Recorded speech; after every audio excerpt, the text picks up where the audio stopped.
داستان دو کودک که با بنزین زندگی میکنند.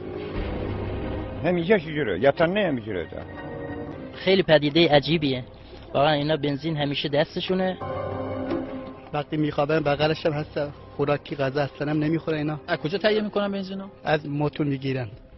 از موتور مردم؟ از موتور مردم. آره. بعد بهشون چیزی نمیگن؟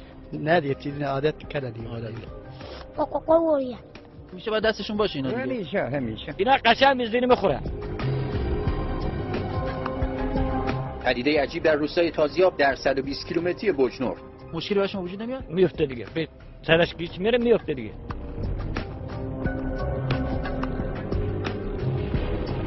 با این قیمت بنزین هم خرج خانواده یعقوب و آپور رفته بالا، هم میتونه خطرات بسیار زیادی رو برای این دو کودک داشته باشه. Bunlardan konu vestirler bana. Çağalara. Ağaç dediyen.